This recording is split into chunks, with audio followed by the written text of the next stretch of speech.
I remember when she was born, I felt so complete, so whole, as if everything made sense now because it was all for her, for them, for them all. I was there to hold them up, hold them together. For me, we made sense. Oh, Mum tried so hard to keep us together. She really did. We were everything to her. I mean, she had her work and her life, but we always knew that we were her heart.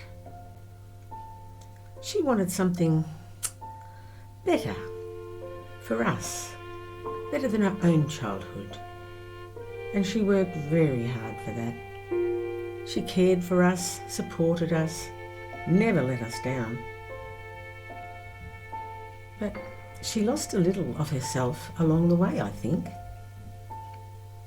By trying so hard to keep us together, she just got lost somehow. Yes.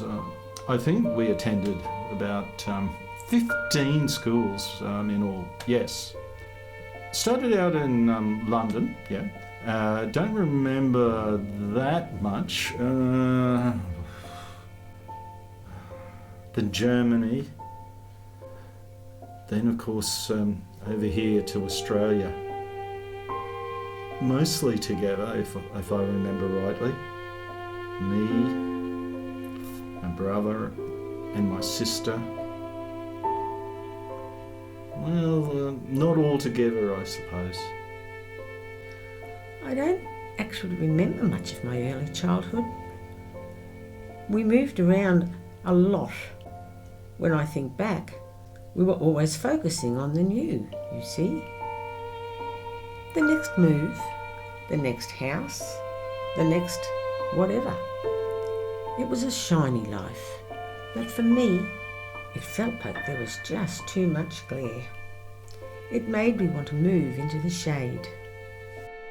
Yes, I remember all the schools. So much fun. Character building it was. Lots of friends in different countries.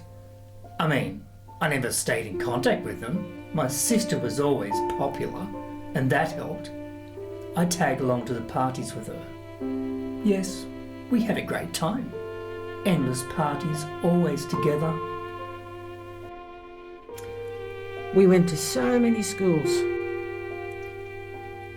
I do remember France though. A big playground next to a forest. But when I think back, it was always so tiring, putting so much effort into the new friends, a new language, and it only broke your heart the more when you had to leave. Again and again. So I learned to hold back, protect myself if you like. I couldn't give too much. I had to try and keep myself together. Yeah, my kids had a great time. Gave them so many opportunities, made them real global citizens. That's how I grew up. A great time I had. I knew it would be good for them. My wife, well, I had to travel a lot for work, you see. So we weren't together very much. I was always a good dad, provided for them. Always came home. Eventually. My dad really wasn't around much, you see. She'd always tried to fill in for him, you know? Explain why he was like he was. You know, not there. He never really knew us. It was always awkward, as if we were all pretending to be together. Yes, we met at college. She was always above my pay grade, if you know what I mean. Very clever, always achieving. She didn't like to talk too much about her childhood. I know she moved around a lot. I tried to give her everything that she wanted, but, well, yes, there we are. Not sure she really knew what she wanted. Honestly, I thought we'd always be together. Every fibre in my body wanted to create the childhood I wished I'd had. I had the picture all painted in my mind, and a bit like colour by numbers. I did make that picture, And all the colours, well, they were correct and even in the right place. But when I looked at the picture, looked at my place in the picture, I knew something was wrong. It was like I painted a life, but from the outside in, which was the wrong way around, of course. You have to live the life, and then it paints itself. Yes, I remember the couple well, which is saying something because I must have represented 50 or 60 divorces by now. She was always polite, organised, serious, but then funny as well. He was different. He played the legal system with all his might.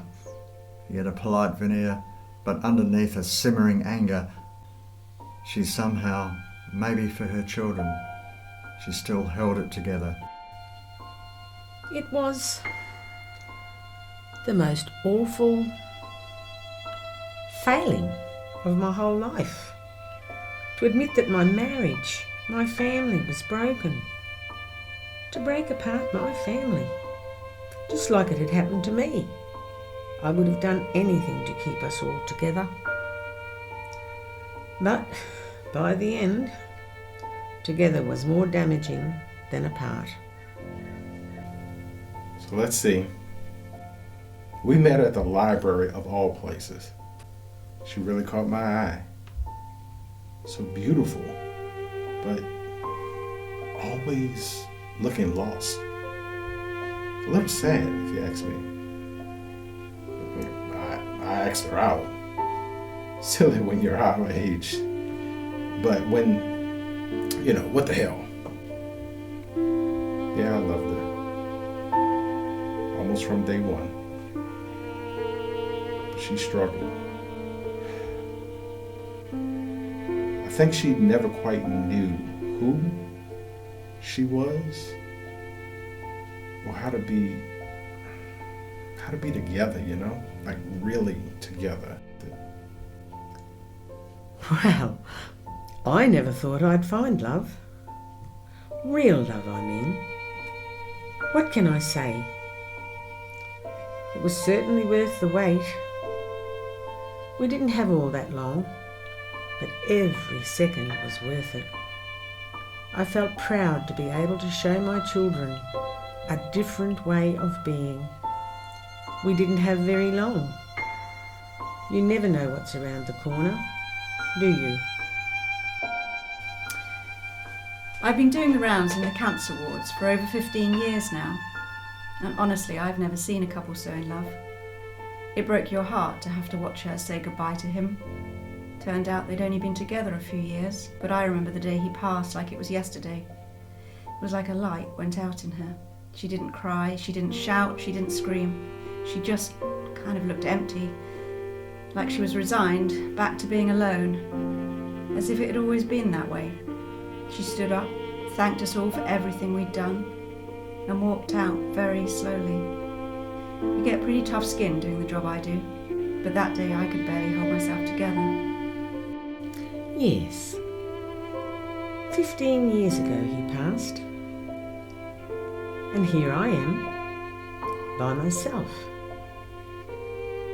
It's funny, you think so much about being together. Kids, family, friends, surrounded by loved ones. But things pass. I've been to many places, so many, and seen so many things. I've been so fortunate. But being together, well, that was never what I thought it was. I don't think we really know what that means, together. When I'm out the back, weeding and trimming, laughing with the kookaburras, I probably feel more together then than I've ever felt. Isn't that funny? Being together, alone. I can't explain it, but for sure, it's about how you feel inside. It's never what other people think.